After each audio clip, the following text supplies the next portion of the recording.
아나니아와 삽비라 사건 잘 기억하시죠?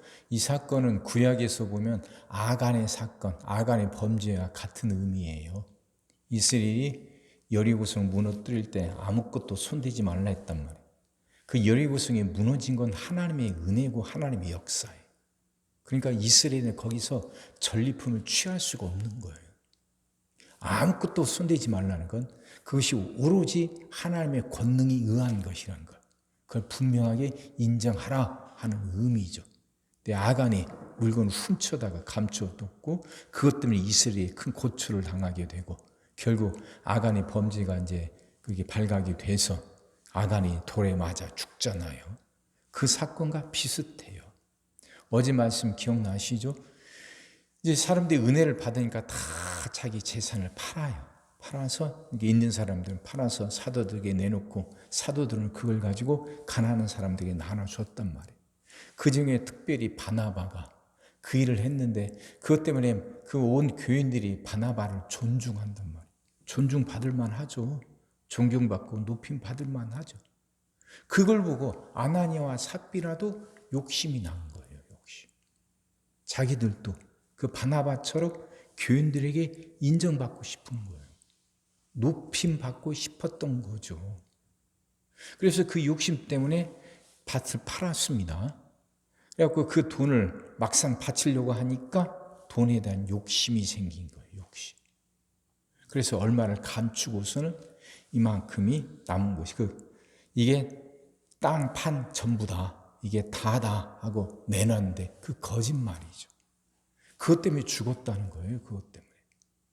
그러니까 지금 이 아나니아와 삽비라가 죽은 것은 다른 게 아니에요. 공정하지 못해서가 아니에요. 그러니까 땅을 팔아서는 그것을 다 내야 되는데 얼마만큼 감춰놓고 나머지만 냈다 해서 그래서 죽은 게 아니에요. 거짓말 때문에요. 거짓말. 일부분 떼어놓고 나머지 것을 전부 다라고 거짓말했기 때문에 그것 때문에 아나니아도 죽고 삽비라도 죽은 거죠. 그러니까 이들은 그렇게 바나바처럼 높임받고 존중받고 싶은데 바나바처럼 하지는 않는단 말이에요. 거짓으로 자신들을 위장하고 척하는 거죠. 우리도 이만큼 믿음 있고 우리도 이만큼 경건하고 우리도 이만큼 희생하고 헌신한다는 거예요. 그랬으면 진심으로 그래야 되는데 그러질 않은 거예요. 진심으로 그러질 않으면서도 존중은 받고 싶어 한다. 이거예요. 이 욕심, 이 거짓. 그것 때문에 죽은 거예요. 그러니까 이 사건이 지금 그 초대교회에게 엄청난 충격을 줘요. 그러니까 11절에 온 교회와 이 일을 듣는 사람들이 다 크게 두려워하니라. 다 크게 두려워하니라. 하나님의 어떤 분이신지 알게 되었다는 거죠. 엄밀하게 말하면요. 하나님의 이게 좀 너무 심한 거 아니냐 생각을 가질 만도 해요. 아니 그 땅이 아나니아 삽비라 꼬고 그들이 그 땅 판 거에서 자기가 누가 팔으라는 것도 아니고 그래도 자원해서 땅을 팔았고 비록 다 내놓지는 않았어도 얼마큼이라도 내놨으면 그래도 안 한 것보다 낫지 않냐.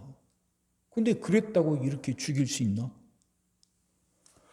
다른 게 아니에요. 지금 초대교회는 지금 막 이제 흥황해서 자리 잡고 막 이렇게 일어서려고 할 때예요. 그러니까 지금 사탄이 교회를 흔드는데 앞에서 우리가 봤던 것은 그 외부에서 오는 그 압박이고 외부에서 오는 위협이었죠.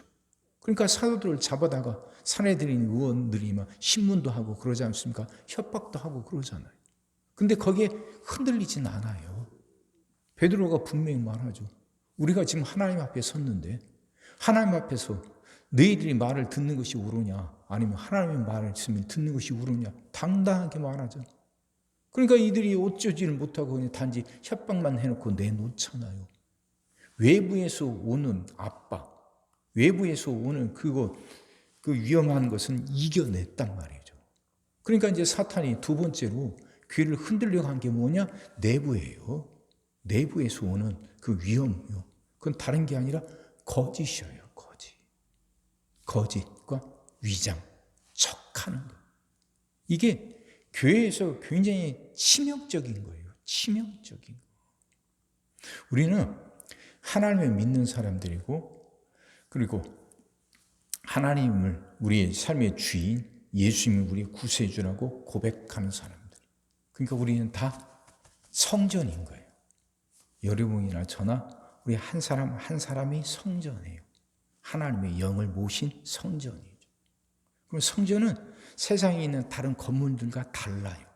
구별돼야죠. 그게 거룩함이에요. 그게 거룩함. 그러니까 하나님이 영이 거하는 성전이 되기 위해서는 우리가 치루어야 할 대가가 있단 말이에요. 그 대가는 뭐냐? 거룩함이죠. 구별됨이에요. 구별됨. 그럼 교회는 그렇게 세상과 구별돼야 돼요. 구별되는 거룩함 중에서 중요한 게 뭐냐? 정직인 거죠. 정직. 거짓이 틈타서는 안 돼요. 거짓이. 그 거짓을 다른 거 아니에요. 척하는 거예요. 척하는 거. 위장하는 거예요. 그만큼 아니면서도 그런 것처럼 꾸미는 거죠. 사람들은 다 그렇게 인정받고 싶어 해요. 사람들로부터. 그러니까 교인이다 보니까 믿음 좋다는 소리도 듣고 싶어 하고, 뭐 참 대단하다고 경건하다고 이런 소리 듣고 싶어 해요. 그러다 보니까 자기도 모르게 척할 수 있어요. 꾸미는 거예요. 자기 속엔. 그렇게 깨끗하고 경건하지 못하면서도 남들 앞엔 그렇게 보이고 싶어 해요. 근데 이것이 영적인 세계에서는 굉장히 치명적으로 위험한 거라는 거죠. 그러지 말라는 거예요. 하나님 앞에서는 정직해야 돼요. 하나님 우리 중심을 꿰뚫어 보시는 분이거든. 하나님 앞에 꾸밀 수 있는 게 없잖아요. 위장할 수 있는 게 없잖아요. 중심을 꿰뚫어 보시는 분인데. 그럼 뭐 언제나 그렇게 하나님 앞에 서 있다는 생각 갖고 사람들 앞에서도 정직하라는 거예요. 그래야 교회가 건강해요. 근데 만약에 그러지 못하고 그렇게 척하고 꾸미는 것들이 교회 안에 들어오기 시작하면 교회는 무너져요. 무너져요. 하나님이 이걸 지금 경고하시는 거예요. 지금 초대교회가 지금 얼마나 중요한 순간입니까? 외부에서는 지금 호시탐탐 지금 이 교회를 무너뜨리려고 틈만 노리고 있어요. 틈만. 그러지 않습니까? 어떻게든 무너뜨리려고, 어떻게든 없애려고 혈안이 되었고 틈을 노리고 있는데, 그럼 하나님이 그 교회를 보호해 주셔야 되는데 교회 안에서 이런 사건이 벌어졌단 말이에요. 사람이 죽어나갔단 말이죠. 얼마나 큰 사건입니까? 그럼 이게 교회에게 큰 어려움을 줄 수도 있는데, 그런데도 굳이 하나님은 이 일을 행하신단 말이에요. 마치 저것과 같아요. 여호수아가 이스라엘 백성들 이끌고 요단강을 건너잖아요. 그래서 여리고 성 앞에서 할례를 행하라고 명하죠. 하나님이 여호수아에게. 여리고 성 앞이에요. 적들 코앞이죠. 할례를 행하면 며칠간 움직이지 못하잖아요. 그럼 그때 여리고에서 나와서 그냥 쳐들어오면 이스라엘이 그냥 다 몰살당하고 마는 거예요. 남자들이 다 할례를 받았으니까. 근데 그 중요한 순간, 그 위험한 순간에 하나님이 왜 굳이 할례를 명하시냐? 그건 정결함이라니까요. 정결함, 깨끗함. 하나님의 백성은 할례를 받아야 돼. 근데 광야 생활 하다가 하는 동안 할례를 못 받았단 말이에요. 그러니까 여기서 할례를 받으라는 거예요. 위험해 보이지만 그 위험 속에서도 불구하고 흔들림 없이 하나님 앞에 정직하고 정결할 때 하나님이 지켜주시고, 그렇게 정결한 사람들이 여리고성 무너뜨리고 가나안 땅을 차지할 수 있다는 거죠. 신앙이 그거라니까요. 오늘 이 사건도 그 의미예요. 하나님 그렇게 우리에게 정결할 것을, 정직할 것을 요구하셔요. 이게 기본 중에 기본이에요. 하나님의 교회가 온전하게 서고 세상에서 어떤 위협에서도 흔들리지 않고 승리하며 살아가려면 그 교회 구성원들에겐 무엇보다도 정직함이 요구된다는 거죠. 정직함. 꾸미지 않고 포장하지 않고 그렇게 정결하게 깨끗하게 척하지 않고 이런 정직함이 있을 때 교회가 튼튼해져요. 우리 개인의 신앙도 튼튼해지는 거죠. 하나님은 거짓을 보지 못하셔요. 거짓은 하나님께 가까이 갈 수가 없어요. 그래서 그렇게 무섭고 두렵지만 그 아나니아와 삽비라를 그 교인들이 보는 앞에서 쓰러져 죽게 하신 거예요. 하나님은 두렵고 떨리는 마음으로 섬기는 거예요. 그게 경외죠. 두렵고 떨리는 마음으로 정성 다해서 섬기는 거, 경외. 그게 신앙생활이죠. 우리 이렇게 살아갑시다. 무엇보다도 내 안에 거짓이 틈타지 못하도록 하나님 다 지켜달라고. 어떤 상황, 어떤 순간에도 꾸미려거나 포장하지 않고 있는 그대로 정직할 수 있게 해달라고. 그렇게 살아갈 수 있는 용기를 달라고 기도하자고요. 그렇게. 그래서 하나님 앞에 섰을 때 잘했다 칭찬받아야지. 그 은혜가 여러분과 저 우리 모두에게 넘치기를 주의 이름으로 축원합니다.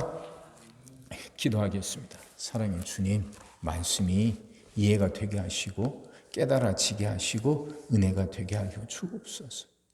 하나님이 얼마나 정직을 원하시는지, 왜 굳이 초대교회 이 상황에서 그렇잖아도 외부의 위협으로 힘들고 어려운데도 왜 굳이 이런 사건을 일으키시는지 이제 분명히 깨달아 알게 하여 주옵소서. 하나님 끝까지 하나님과 사람 앞에서 정직하게 하여 주옵소서. 우리를 꾸미고 포장하고 그럴듯하게 보이고 싶어하는 그런 욕심들이 많습니다. 하나님 이것과 타협하지 않게 하여 주옵소서. 우린 참 연약합니다. 우린 참 어리석습니다. 우리를 긍휼히 여기사 우리를 붙들어 주옵소서. 어떤 순간에도 끝까지 정직할 수 있도록 하나님 우리를 지켜 주시옵시고 이렇게 살아갈 수 있도록 우리에게 은혜를 내리워 주시옵소서. 오늘도 우리 모든 성도들 위해 기도합니다. 한 사람 한 가정 빠짐없이 일일이 찾아가셔서 오늘도 함께 하시고 은혜 내려 주옵소서. 가정들이 다 평안하게 하시고 식구들이 다 건강하게 하시며 생업이 다 형통하게 하시고 문제들이 다 해결받게 하여 주옵소서. 우리 자녀들을 축복하시고 앞길을 열어 주옵소서. 우리 자녀들이 하나님을 사랑하게 하시고 말씀을 지키게 하시며 하나님께 영광 돌리는 일꾼들로 살아가게 하여 주옵소서. 하나님 우리에게 새날을 주실 줄 믿습니다. 성도들은 질병을 이겨내고 물질의 어려움을 극복하고 수많은 문제들을 해결하며 살아가는 그 새날을 살게 하시고 교회도 예배가 살아나 빈자리가 가득 채워지며 언제나 생명의 역사가 일어나는 새날을 살게 하여 주시옵소서. 오늘도 모든 성도들 눈동자처럼 지키시고 복된 길로 인도하여 주옵소서. 믿사옵고 예수님의 이름으로 기도하옵나이다. 아멘.